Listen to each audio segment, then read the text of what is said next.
tante-tante di Gambir dan juga di Salemba. Lalu insya Allah nanti juga ada pertemuan di Rawamangun. Bahwa kalau LAI udah nggak mungkin Pak Pendeta Henry tanya kayaknya apa mengeluarkan ALLAH kayaknya sudah berat sekali. Sudah berat sekali. Jadi mungkin ada nanti yang seperti ini loh Pak Pendeta Henry. Ada yang namanya KSC, Kitab Suci apa gitu. Ada lembaga tuh Pak Henry. Ternyata di Rawamangun. Kitab Suci Injil kalau nggak salah itu. Yang bikin cetak itu. Apa itu lembaganya? Kitab Suci KSC apa-apa. Nah itu insya Allah nanti kita ketemu di Rawamangun. Dan ada lembaga lain. Dan itu sama-sama dua-duanya sah. Di bawah negara dan di bawah PGI dan DGI. Serta pengetahuan dari MAWI, Majelis Agung Wali Indonesia, yang juga saya sendirian jalan untuk bertemu para tuan guru ini di Majelis Agung Wali Indonesia, kantor perwakilannya di depan katedral, di bagian depan kantor katedral yang dekat Istiqlal. Sambutannya baik sekali dan saya sangat senang, walaupun mereka nggak suka Kainama habis Kristen jadi Islam, tapi masih disayang Kainama walaupun dimaki-maki nggak apa-apa. Jadi berita ini sudah sampai ke Katedral, MAWI, Majelis Agung Indonesia, Dewan Gereja Indonesia, PGI, Persekutuan Gereja Indonesia, dan ini satu lagi ini Pak Henry dengan segala rasa hormat, pengurus harian Majelis Jemaat dari Protestan Pak Henry, GPIB. Mereka sudah tahu dan mereka semua jawabannya sama, merujuk kepada LAI, berat untuk Bung Handi ya, dan semuanya berat untuk keluarin ALLAH. Tapi mereka mendukung jika ada satu lembaga lain yang Bible dicetak bukan lagi memakai ALLAH.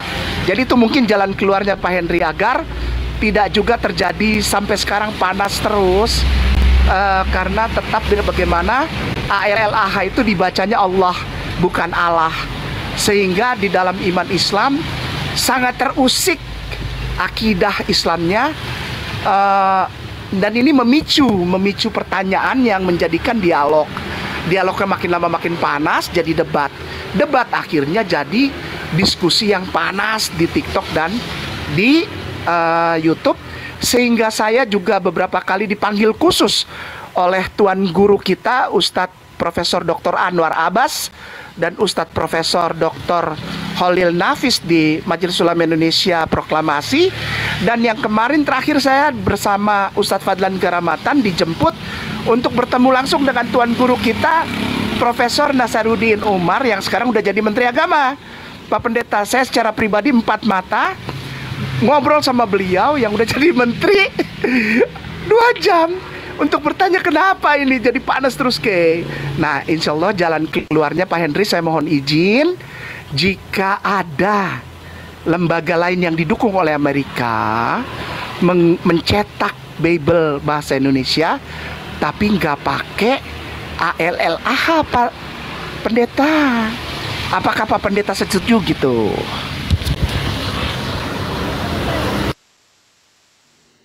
Ya, sebenarnya paling mudah itu dari Kejadian 1 ayat 1. Beresit bara elah. Wes kalau mau kembali baliklah ke elah. ELLAH. Beresit bara elah. Sayang sekali. Oke, mantap. Aduh, jawaban ini yang saya tunggu ini. Aduh, Pak Henry memang top. Sudah top Pak Henry. Kalau mau pakailah kata elah. Kalau itu asli Ibrani itu. Ya, elah. Ya bukan Allah tapi ELLAH. Mau Eloah boleh, elah boleh, nanti tinggal dicari mana yang paling pas. Kalau di Ibrani yang kami pakai itu elah, beresit bara elah, bukan Elohim. Bukan Allahu Akbar. Jadi elah ya, bukan Allah. Itu aja Pak Henry. Pak Henry, aku mau jalan lagi nih. Aku soalnya masih ada sama Ustadz Fadlan. Ayo, silakan. Bapak Pendeta sehat-sehat ya. Saya sudah terima message-nya. Saya ambil intinya. Ada persetujuan dari Pak Henry Tan dan Pak Pendeta Yakub juga. Insya Allah nanti saya ketemu di Kalibata dengan Om kita yang terhormat, Om Pendeta Yosua Tewo. Nanti saya sudah insya Allah bikin janji ngobrol-ngobrol sama beliau tentang masukan Pak Henry nih. Luar biasa Pak Henry. Ella setuju dia setuju Ella. Dia sangat Iya, baik. Jadi begitu ya. Pak Pendeta, terima kasih banyak, sehat selalu, ganteng selalu ya, pakai baju merah selalu ya. Bung Andi, kita kayaknya alhamdulillah sudah dapat ini gambarannya, dan ini tidak akan lagi menjadi satu hal yang panas yang didengar oleh para pendeta di Amerika Serikat, yang tadi sudah diakui sendiri oleh Pak Henry Tan bahwa memang ada hubungan antara gereja-gereja Pak Henry dengan gereja-gereja di Amerika Serikat yang sudah saya ketemu kemarin, alhamdulillah. Jadi ini untuk menurunkan tensi bahwa memang sebaiknya pakai elah atau yang seperti disampaikan oleh yang terhormat Pak Pendeta Yakub, Pak Pendeta Yoshua Tewu, dan juga beberapa pendeta profesor lainnya di Gambir dan juga di Salemba, agar elah bukan Allah.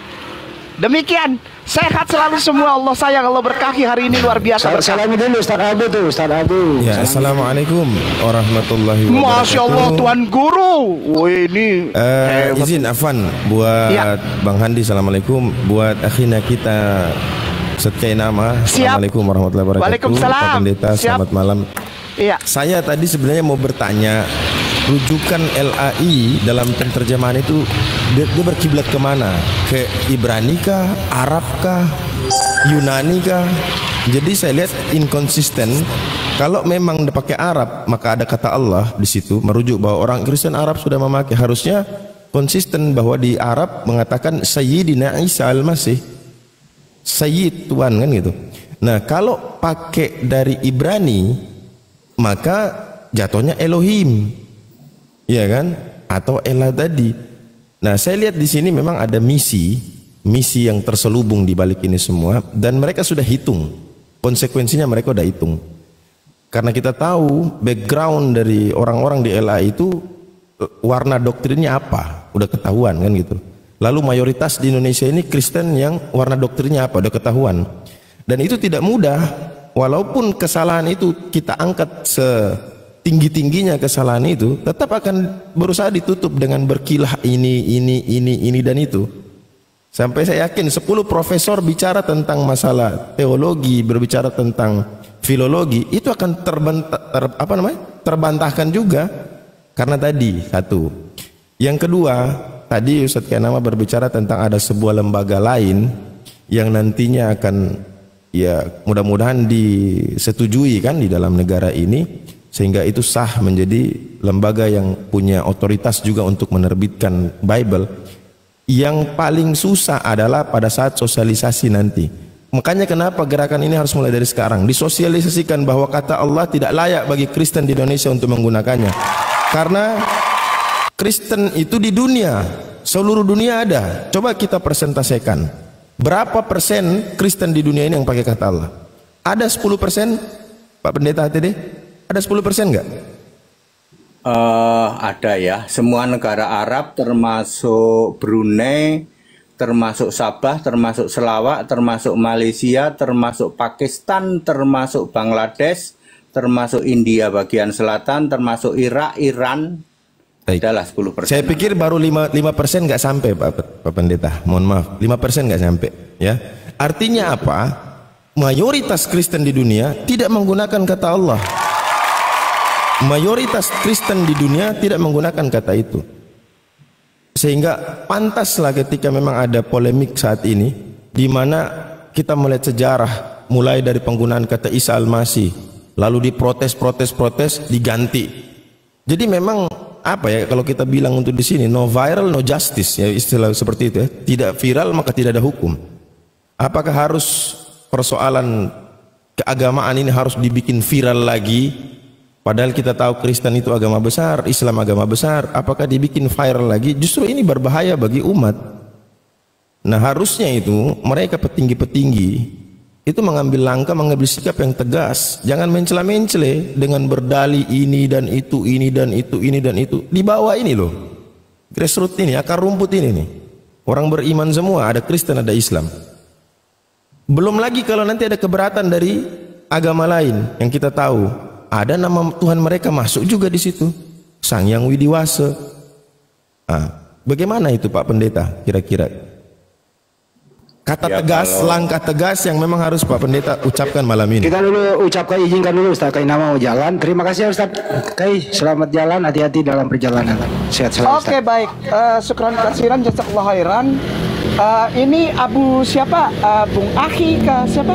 Nah, Abu- salam buat Ustadz Fadlan, bilang dari Fak-Fak. Ustadz Kenama. Sadap.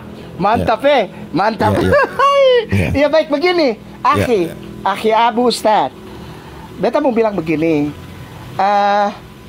Segala hal yang ini kan yang tadi Aki Abu sampaikan itu detailnya. Begitu. Jadi harus ada jawaban tegas. Hal ini telah kita sampaikan.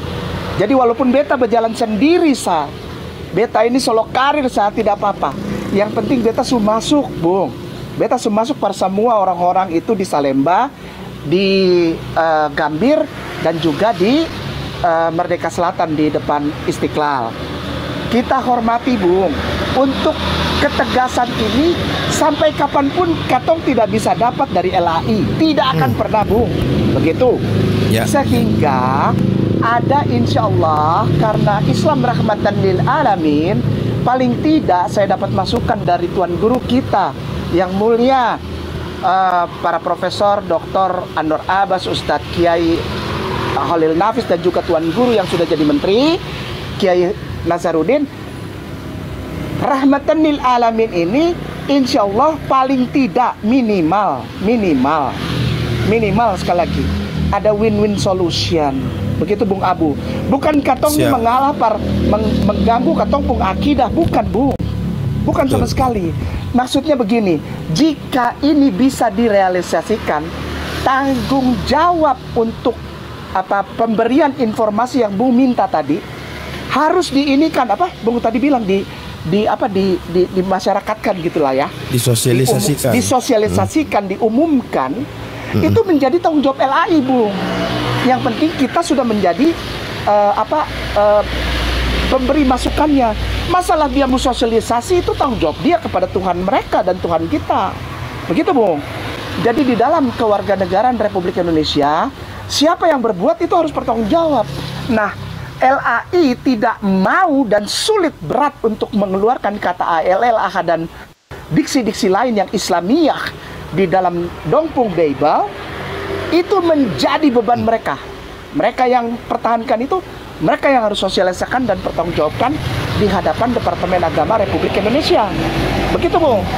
Sehingga ketika nanti insya Allah lembaga lain ini yang memiliki kebesaran persentase di atas 72% di Republik Indonesia, rombongannya jamaah yang tersayang kita punya Pak Pendeta Henry Tan ini, dan kawan-kawan yang setuju, Pak Yakub tadi juga, Pak Pendeta Dr. Joshua, dan Pak Pendeta satu lagi Jonathan, Dr.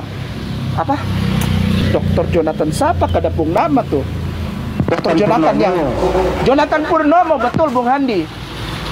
Nah, mereka ini paling tidak memiliki suara lebih dari 50%, Bung Abu, Aki, Ustadz, untuk menyatakan bahwa mereka punya kekuatan hukum berdiri lembaga ini yang sah di mata negara karena ada nomornya tercatat sebagai lembaga berbadan hukum dengan kekuatan hukumnya, memiliki hak untuk mencetak. Jadi umat Islam punya saudara yang bisa dialihkan gitu loh, Bung, maksudnya. Selain LAI yang bertahan ini, masalah sosialisasi LAI dengan Dongpung pertahanan ALLAH, mari kita berikan tanggung jawab ini supaya Dong yang bikin. Yang kenapa kita? Kita nggak ada urusan, kita sudah sampaikan. Ayo LAI, antum bertanggung jawab itu, gitu ya. Semua sehat, Bung Abu, semua. Beta sudah bilang ini Bapak Fadlan juga salam hormat sayang untuk Bung Abu dan semua bersaudara Papua, dan juga semuanya Pak Henry Tan dan semua jemaah Kristen Katolik yang juga menonton live ini. Umat Islam tidak ada yang benci par kamorang semua, katong baku sayang. Selama ini masalah ALLAH dan masalah diksi Islam bukan karena katong benci par semua bersaudara, bukan. Tapi kita umat Islam hanya menyampaikan rasa sayang. untuk menempatkan segala hal pada tempat yang proporsional. Jadi tidak ada lagi Kristen-Kristen yang punya YouTube channel atau TikTok channel menganggap Islam di Indonesia ini seperti Bung Handi Dorang yang punya channel-channel YouTube atau TikTok membenci atau menyerang, menghujat kekristenan. Tidak. Kami hanya ingin menempatkan segala sesuatu pada tempat yang proporsional dengan effort, dengan usaha kami mencari jalan keluar yang terbaik melalui kaidah koridor hukum di Republik Indonesia ini. Demikian, doakan Kai Namae semua, karena beta berjalan sendiri. Saya hanya minta dukungan doa saja. Insya Allah tembus kita sampai RI 1, alhamdulillah aman semuanya insya Allah. Sehat-sehat Pak Pendeta Henry dan semua saudaraku di room, dan semua saudara Kristen sayang, Bung Ferry, dan semualah pokoknya Bunda dan Dokter Adi semua. tuh, ada Dokter Adi tuh di atas, di dalam Dokter Adi itu. Dokter Adi sayang, sehat-sehat ya. Assalamualaikum warahmatullahi wabarakatuh. Waalaikumsalam warahmatullahi wabarakatuh. Sebelum ke Dokter Adi, tanggapan Pendeta Henritan dulu sebelum ke Dokter Adi. Silakan Pak Pendeta. Ya, untuk toleransi kalau saya mengusulkan elah, kalau saya ya, itu tidak masalah kok. Walaupun kita pakai LAI, saya sih paham dengan 1 Korintus 8 ayat 4, 5, dan 6 saya sudah paham. Tapi kalau sekedar supaya kita tidak ribet-ribet ini, tidak masalah kok elah. Karena di luar negeri juga ada God, ada other God, ada God, ada yang huruf kecil, ada huruf besar, ada yang pakai S. Sama-sama God ngomongnya, didengarnya mah sama God, sama-sama Allah, tapi ada 3 memang. Ada Allah, A huruf besar, ada A huruf kecil, ada Allah lain. Sebenarnya sudah ada, tapi karena ini ya mungkin supaya ini elah paling pas menurut saya. Menurut saya, karena itu terjemahan asli dari Ibrani. Bukan Elohim ya Pak. Yang Elohim itu punyanya Tritunggal itu, jamak. Beresit bara Elohim itu karangannya Tritunggal. Yang benar Beresit bara elah. Itu tanggapan saya ya. Oke. Oke. Makasih. Saudara kita sampel dulu Dokter Adi ya. Dokter Adi, selamat malam. Selamat malam. Ya, ada tanggapan Pak Dokter Adi mengenai penggunaan kata Allah ini? Silakan. Mengenai kata Allah yang ada di LAI kan bahasa asli Perjanjian Lama Ibrani, Perjanjian Baru Yunani diterjemahkan ke bahasa Belanda, dari bahasa Belanda ke Melayu Tinggi dan Melayu Rendah, baru ke bahasa Indonesia. Itu kan terjemahan. Jadi LAI jangan diterjemahkan dengan pemahaman sendiri. Sama dengan buku-buku kedokteran bahasa Latin bisa diterjemahkan ke bahasa Indonesia. Jangan dipahami dengan pemahaman sendiri. Jika ada orang belajar bahasa Latin, buku-buku kedokteran, lalu diterjemahkan ke bahasa Indonesia, bukan otomatis bisa jadi seorang dokter. Dengan hanya membaca terjemahan, tidak otomatis bisa jadi seorang dokter. Jadi menjadi seorang Kristen. Kristen itu sebutan untuk orang-orang Yahudi yang percaya kepada Yesus atas pemberitaan dari murid-murid Yesus yang 11 yang melarikan diri dari Yerusalem ke kota Antioquia. Jadi orang-orang Yahudi yang percaya kepada Yesus disebut Kristen di kota Antioquia. Jadi bukan agama Kristen. Jadi terjemahan LAI kata Dr. Purnomo ada yang salah. Saya belum bisa bertanya dan belum dijawab di YouTube-nya, apakah Dr. Purnomo membandingkan terjemahan LAI dengan original teksnya atau hanya membandingkan dengan KJV atau Septuaginta atau membandingkan dengan pemahaman dia sendiri. Jika fair, silahkan kita cari original teksnya dengan Google dan kita terjemahkan dengan Google Translate. Jadi bandingkan terjemahan LAI dengan salinan atau original teks Bible itu sendiri. Jadi banyak orang memahami LAI dengan KJV. KJV itu terjemahan. Ada juga orang LAI dibandingkan dengan terjemahan Septuaginta. Septuaginta pun terjemahan. Jadi kalau LAI terjemahan, jangan dibandingkan dengan terjemahan. Satu. Yang kedua, terjemahan LAI itu ada yang literal, ada yang aktual. seperti makan buah pohon kehidupan akan hidup selama-lamanya. Itu kan tidak diterjemahkan dengan harafiah, atau makan daging Yesus dan minum darah Yesus hidup selama-lamanya. Di Yohanes 6 ayat 54. Itu bukan literal. Jadi terjemahan LAI seperti kata Tuhan di Lukas 2 ayat 8-9, malaikat berkata Yesus Kristus itu juru selamat, Tuhan. Kalau malaikat berkata kepada Yesus Tuhan, siapakah Yesus? Sampai malaikat berkata Tuhan. Jadi kalau terjemahan-terjemahan itu dipahami dengan pemahaman sendiri bisa keliru. Jadi bahkan banyak orang sangat berterima kasih kepada LAI karena terjemahan itu kan membantu untuk memahami. Karena tidak semua orang Indonesia bisa mengerti Ibrani. Tidak semua orang Indonesia bisa mengerti bahasa Yunani. Bahkan Nikodemus, pemimpin agama Yahudi, pengajar Israel pun tidak mengerti kitab yang tertulis itu. Sama seperti nubuatan Nabi Mika di Mika 5 ayat 1, bahwa Raja Yahudi akan lahir. Itu kan nubuatan. Nabi Mika sampai meninggal, nubuatan itu belum terjadi. Justru orang-orang Majus yang melihat wujud kegenapan nubuatan itu di Matius 2 ayat 1-6. Bahkan Herodes, raja Yahudi, imam-imam kepala, ahli-ahli Taurat tidak mengerti. Herodes sama imam-imam kepala zaman itu sampai meninggal, mereka nggak ketemu sama Yesus. Tidak ketemu. Jadi artinya cukup dulu ya dok. Dalam hal ini ya, kita sambut dulu Bang Juma. Assalamualaikum warahmatullahi wabarakatuh. Waalaikumsalam warahmatullahi wabarakatuh. Sahabat-sahabat sekalian semuanya, Pak Pendeta HTD, semangat malam, Dokter Adi juga, dan yang lain semuanya di TikTok maupun yang di YouTube. Silakan dilanjut, kita monitor sama-sama. Lanjut Bang Adi. HTD bisa ditanggapi Dokter Adi. Anda kan sama-sama Kristen nih, kok beda haluan gitu, ada satu kiri satu ke kanan, kenapa ini? Ya kalau saya mengikuti jalur lurus Alkitab, jalur lurus itu kriterianya saya menyebutnya saja 4 sajalah, 4. Di samping yang ada yang lain ya. 1, semua rasul Kristen. Tidak ada rasul Katolik, tidak ada santo, tidak ada santa. Ya. Kalau pemahaman siapapun yang nanti ujung-ujungnya Petrus itu santo, itu bukan Alkitab jalur lurus, itu jalur belok-belok. Ya, itu yang pertama. Kedua, 1 Petrus 4 ayat 16, orang Kristen itu memuliakan Allah atau Elah atau God dalam nama Kristus itu. Jadi kalau Allahnya, Tuhannya bukan Yesus Kristus, bukan orang Kristen, siapapun Anda. Ya.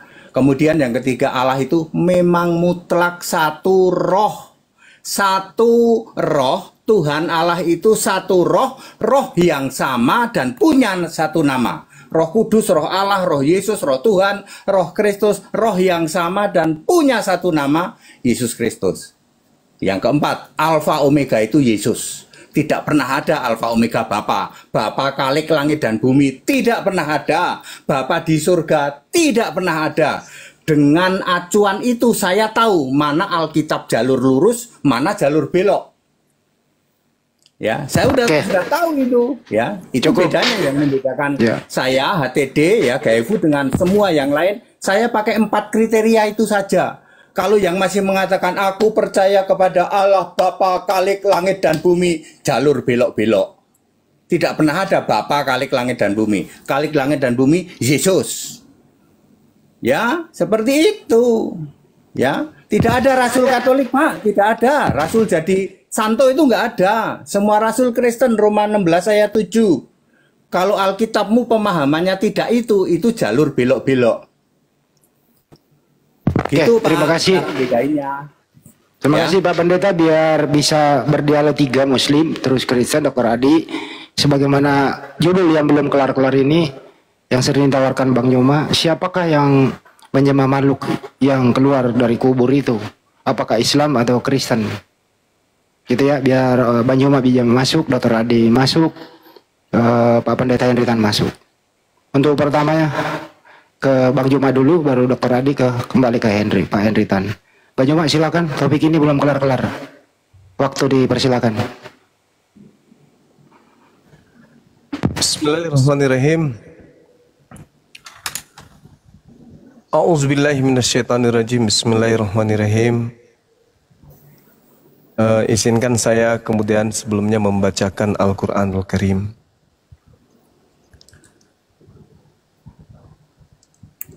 Di dalam Al-Qur'an diterangkan oleh Allah Subhanahu wa taala,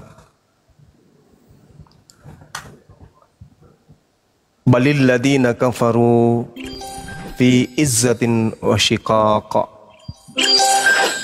Tetapi orang-orang kafir berada dalam kesombongan dan permusuhan. Kam ahlakna min qablihim min qarn fanadau wala tahina manas. Betapa banyak umat sebelum mereka yang telah kami binasakan, kata Allah. Lalu mereka meminta tolong, padahal waktu itu bukanlah saat untuk lari melepaskan diri. Wa ajibu an ja'ahum munzirum minhum wa qala al-kafiruna hadza sakhirun kazzab. Dan mereka heran karena mereka kedatangan seorang pemberi peringatan, seorang rasul dari kalangan mereka sendiri. Dan orang-orang kafir berkata, orang ini adalah pesihir yang banyak berdusta. Aja'alal aliha ilaha wahida inna haza la syau'un ujab. Apakah dia menjadikan sembahan-sembahan atau Tuhan-Tuhan itu Tuhan yang satu saja? Inna, sesungguhnya, haza la syau'un ujab. Sungguh ini benar-benar sesuatu yang sangat mengherankan.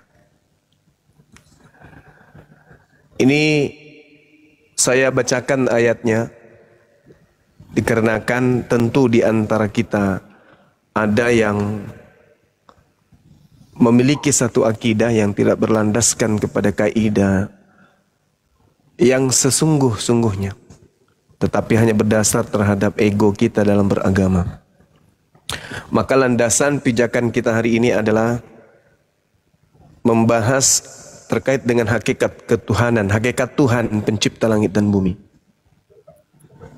Kalau kita melihat dari agama Islam, pencipta langit dan bumi ini sungguh adalah hakikat yang maha suci lagi maha tinggi, yang menyatakan kemudian dirinya melalui ciptaan, tidak menyatakan diri melalui hakikatnya yang nampak kemudian, melainkan hanya melalui ciptaan. Oleh karena itulah Allah Subhanahu wa taala menerangkan kepada manusia, hal unabbiukum ala man tanazzalus syayatin. Maukah aku beritakan kepadamu kepada siapa iblis-iblis itu turun? Tanazzalu ala kulli afakin athim. Mereka iblis ini turun kepada setiap pendusta yang banyak berdosa. Yulquna sam wa aktsaruhum kazibun. Mereka menyampaikan hasil pendengaran mereka, sedangkan kebanyakan mereka adalah orang-orang pendusta. Jadi saudara-saudara, seperti malam-malam sebelumnya, tema yang kita angkat di sini adalah yang belum terselesaikan adalah hakikat pencipta itu maha mulia atau justru sebaliknya. Maha mulia artinya karim atau rajim. Rajim ini artinya terkutuk. Apakah Tuhan kita itu terkutuk atau Tuhan kita itu mulia? Antara rajim dan karim. Karim mulia, rajim itu terkutuk. Silakan saya serahkan kembali ke Bang Handi. Kalau bisa Pak Henritan dulu. Pak Henritan kan biasanya nggak masuk ke topik ini. Mungkin ada closing statement dulu Pak Henritan sama Dr. Adi. Karena di sini juga ada dari pendeta ortodoks mau diskusi dengan Pak Nyoma. Ya, silakan Pak Henritan closing statement dulu. Ya, pertama sang pencipta itu harus roh. Jadi Yesus yang manusia bukan sang pencipta. Ya, Yesus menjadi sang pencipta ketika dia roh. Ya. Sang pencipta berhenti sampai ciptaan kelima. Ya, pertama adalah hikmat, kedua adalah surga dan segala isinya, ketiga bumi belum berbentuk samudra raya, keempat adalah segala pendukung kehidupan, kelima bumi bulat, langit dan bumi. Itu ciptaan kelima. Berhenti dulu.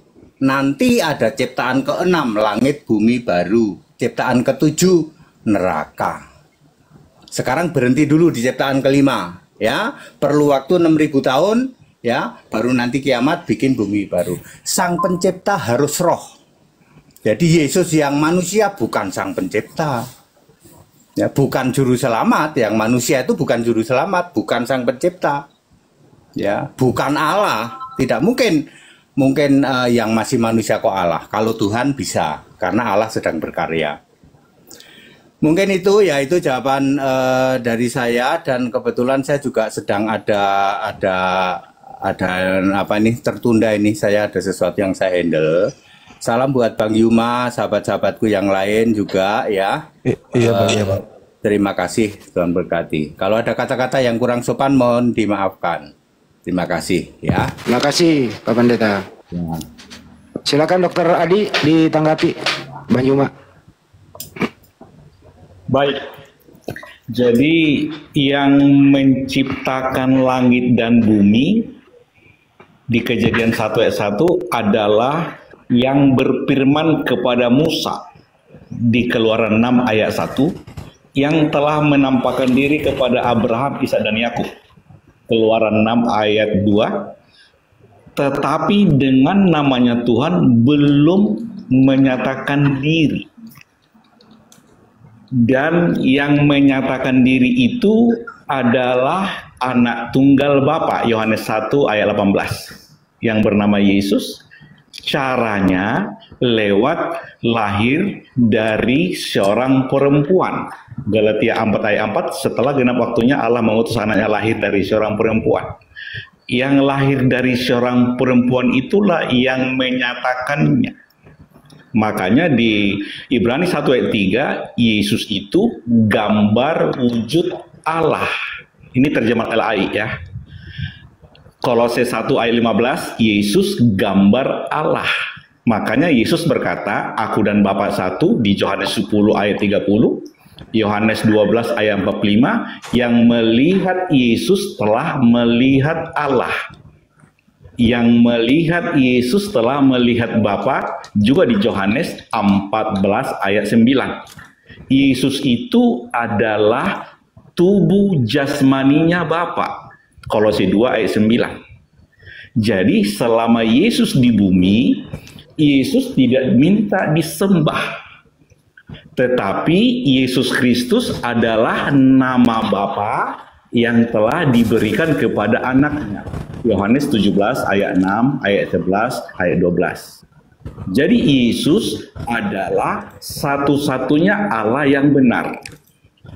Yohanes 17 ayat 3, hidup kekal mengenal Bapa yang bernama Yesus Kristus, satu-satunya Allah yang benar, selaras dengan 1 Yohanes 5 ayat 20, Yesus Kristus adalah Allah yang benar dan hidup yang kekal. Demikian Pak Adi. Langsung Bang Yuma. Iya, baik. Saudara Dr. Adi mencoba untuk menggabungkan antara Kristus sembahannya dengan Nabi yang datang ke tengah-tengah Bani Israel. Lalu si Nabi yang manusia ini diramu kemudian menjadi Tuhan. Dan itu menggelikan bagi orang yang berakal sehat. Di dalam kitabnya orang Yahudi berbicara mengenai hakikat pencipta langit dan bumi. Banyak data di dalam Bible yang juga orang Kristen gunakan. Kata Audar ini mulia. Jadi pencipta langit dan bumi itu mulia. Tangan kananmu lah Tuhan mulia karena kekuasaanmu, tangan kananmu lah Tuhan menghancurkan musuhmu. Banyak data yang menyatakan Tuhan itu mulia dan maha mulia. Mazmur 72, 18, 19, terpujilah Tuhan ilah Israel yang melakukan perbuatan ajaib seorang diri. Dan terpujilah kiranya Allah mudah-mudahan yang mulia selama-lamanya. Dan kiranya kemuliaannya memenuhi seluruh bumi. Amin. Ya amin. Jadi Tuhan yang diperkenalkan oleh para nabi itu adalah Tuhan yang mulia. Sedangkan yang diperkenalkan oleh orang Kristen sembahan yang terkutuk. Nah, namun kepiawaian kemudian iblis mencoba untuk meramu keadaan ini sehingga yang mereka sembah makhluk terkutuk ini dianggapnya Tuhannya Yahudi. Kalau di Islam jelas pencipta langit dan bumi ini itu menyatakan dirinya dengan konsep kemuliaan. Bahwa dirinya mulia, mulia, mulia, dan mulia. Tidak ada bagi Tuhan, bagi Allah pencipta langit dan bumi itu kutuk. Karena nanti akan muncul pertanyaan siapa yang mengutuk Tuhannya orang Kristen. Sehingga dia harus terkutuk seperti itu. Sedangkan Tuhan yang benar itu adalah Tuhan yang karim. Tuhan yang mulia. Audar, mulia dalam bahasa Ibrani.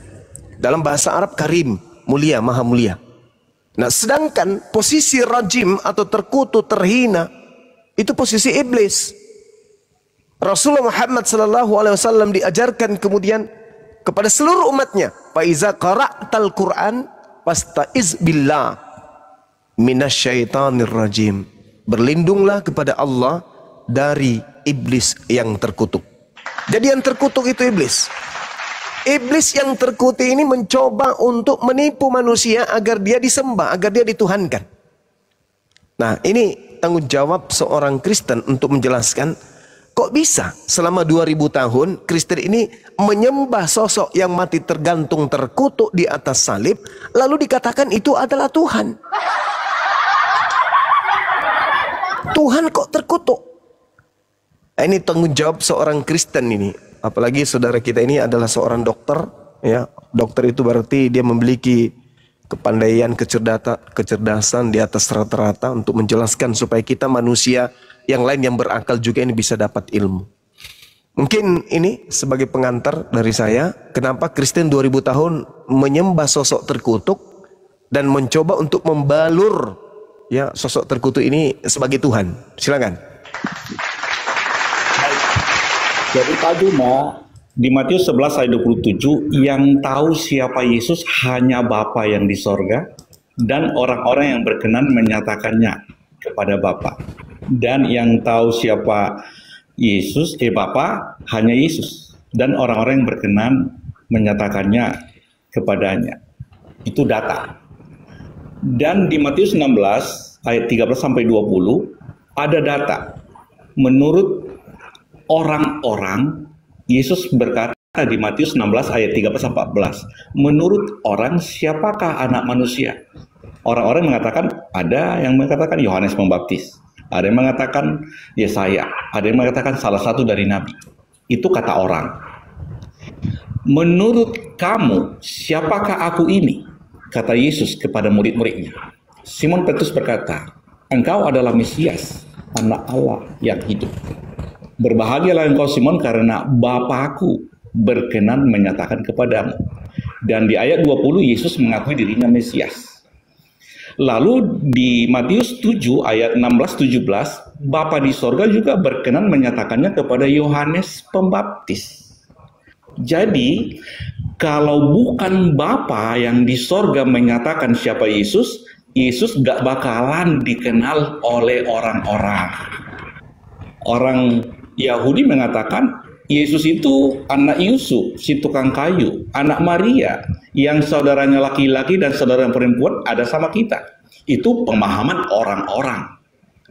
Tetapi yang mengatakan Yesus Mesias anak Allah, itu Bapa.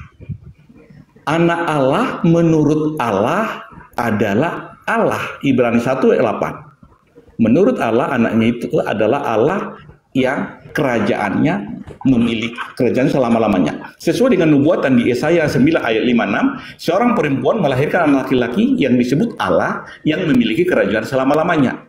Digenapi di Lukas 1 ayat 30-31, Maria melahirkan seorang anak laki-laki yang bernama Yesus yang disebut anak Allah yang maha tinggi yang memiliki kerajaan selama-lamanya. Yeremia 10 ayat 10 bahwa Tuhan itu adalah Allah yang memiliki kerajaan selama-lamanya. Tentang Galatia 3 ayat 13, Yesus Kristus telah menebus kita dari kutuk hukum Taurat.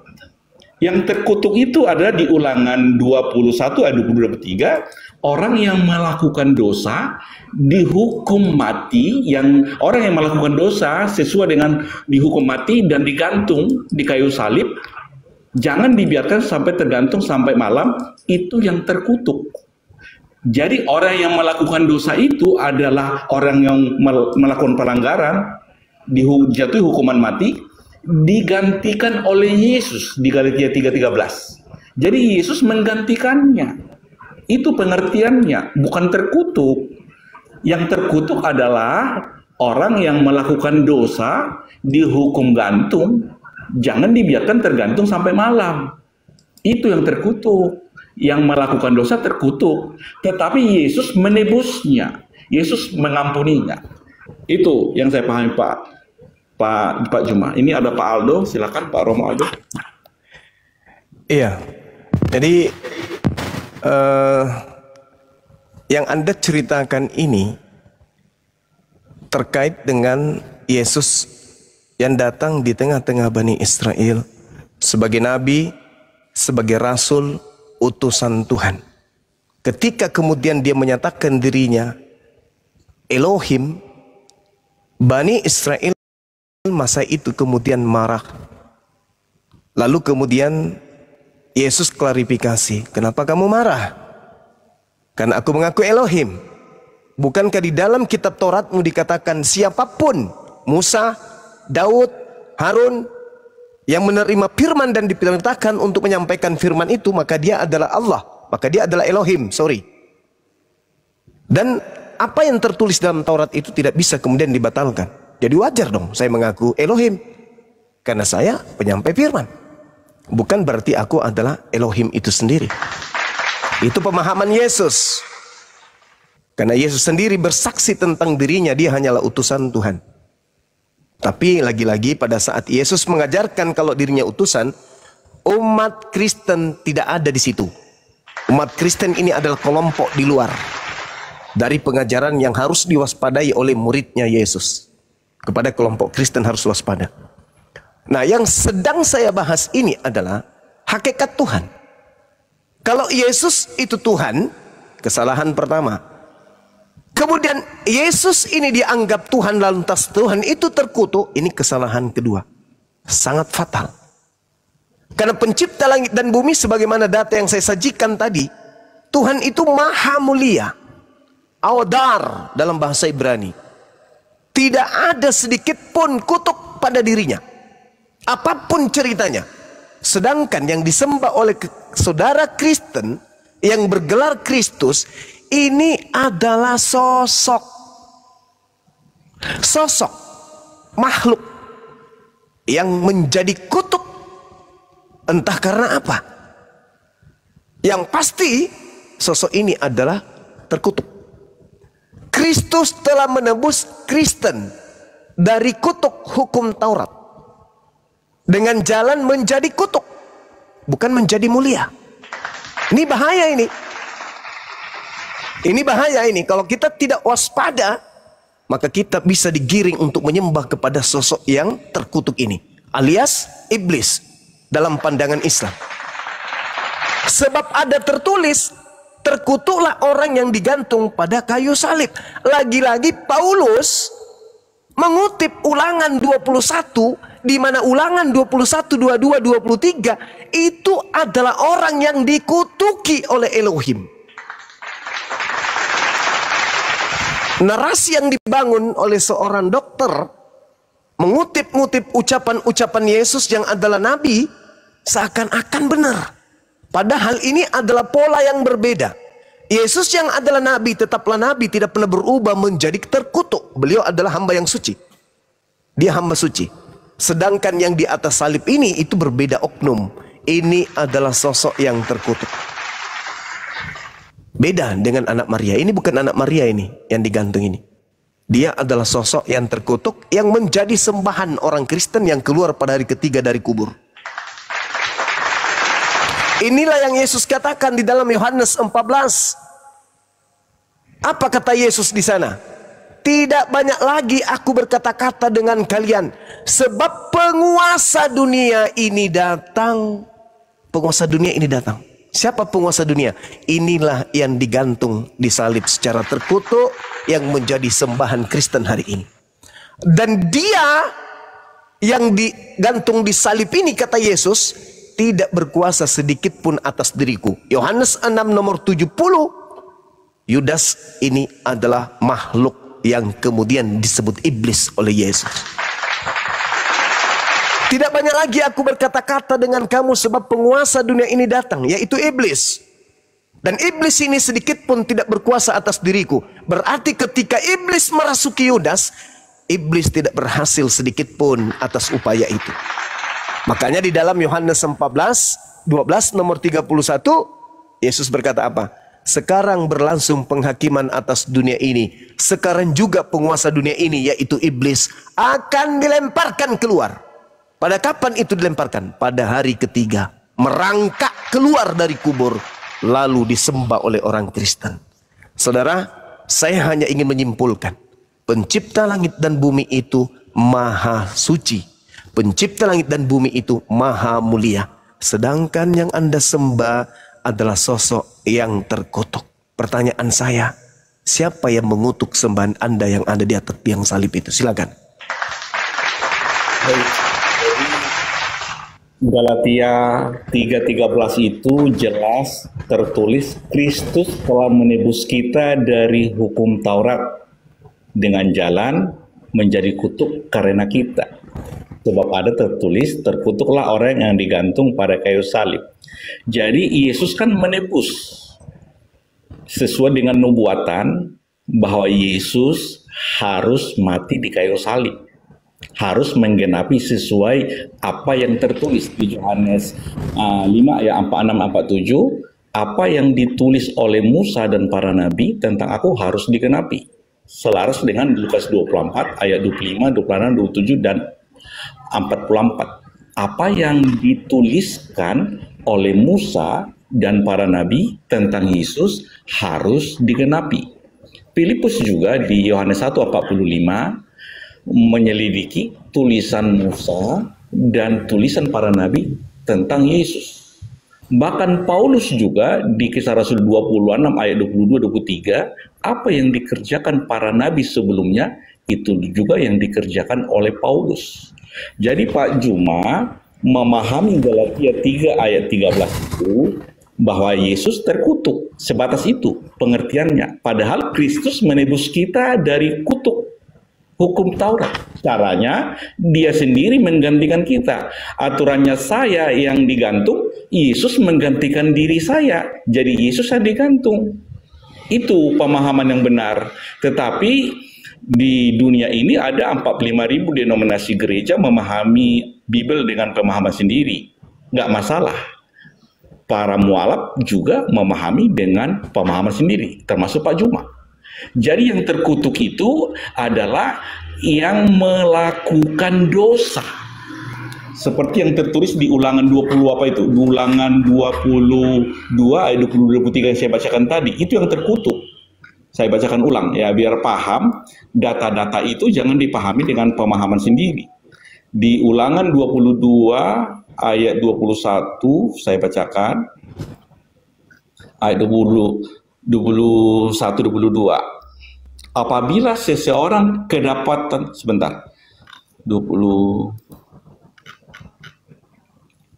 Ulangan 21 ayat 22-23.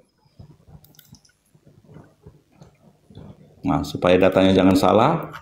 21 ayat 22. Apabila seseorang berbuat dosa yang sepadan dengan hukuman mati, lalu ia dihukum mati, kemudian kau gantung dia pada sebuah tiang, maka janganlah mayatnya dibiarkan selama-lama pada tiang itu. Tetapi haruslah engkau menguburkan dia pada hari itu juga. Sebab seseorang yang digantung terkutuk oleh Allah. Jangan engkau menajiskan tanah yang diberikan Tuhan Allahmu kepadamu menjadi milik pusakamu. Ini terjemahan LAI, ada kata Allah ya. Jadi artinya Pak Juma dan semua netizen yang 2.400 orang yang terkutuk itu yang berbuat dosa yang sepadan dengan hukum mati. Tetapi itu digantikan Yesus. Dosanya itu diampuni Yesus. Yohanes 1:29. Jadi semua dosa dunia sudah diampuni Yesus. Yang sudah mati, yang masih hidup, dan yang belum lahir pun kalau berbuat dosa, dosanya sudah diampuni Yesus. Tetapi tidak semua orang tahu bahwa dosanya itu telah diampuni oleh Yesus. Demikian Pak Juma. Iya, Pak Juma izin dulu Pak Juma, sebentar saya Silakan, Bang Henry. respon dulu. Pak Lenon ini adalah omnya Peri, saudara mamanya Peri. Beliau masih Kristen, ponakan udah mualaf. Saya salamin dulu ya, Pak Lenon. Ya, Selamat malam, silakan Pak. Bang Henry. Pak Lenon, ya udah pantau aja dulu di sini ya Pak. Silakan Pak Juma. Iya. Di dalam Ulangan 21, di situ jelas tertulis kok bagi orang yang berakal. Apabila seorang berbuat dosa yang sepadan dengan hukuman mati, berarti ini bukan dosa waris ini. Ini bukan dosa waris. Sedangkan orang Kristen itu ada yang mengatakan Yesus datang menebus dosa waris. Nah, sekarang Dr. Adi mengatakan Yesus datang menebus kita dari hukum Taurat. Sejak kapan hukum Taurat itu untuk Kristen? Yesus Nggak ada hukum Taurat itu untuk Kristen. Sabar. Dari situ Tuhan Yesus itu datang untuk menebuskan dosa umat-umatnya yang ada di dunia ini. Tidak siapa-siapa. dosa apa? Nah. Dosa apa yang ditebus Yesus? Ya, dia yang di dunia ini Dosa yang dibuat apa? oleh si umat di dunia ini, Yesus. Iya, dosa apa yang ditebus Sekarang Yesus? saya tanya sama Bang Suma, Muhammad itu nabi atau apa? Jadi saya lanjut. Saya tanya dulu, jawab dulu. Muhammad itu nabi atau apa? Jangan, nomor 23. diam. Bang Suma kok ngapain gitu? Diam aja. Saya tanya, Muhammad itu nabi atau?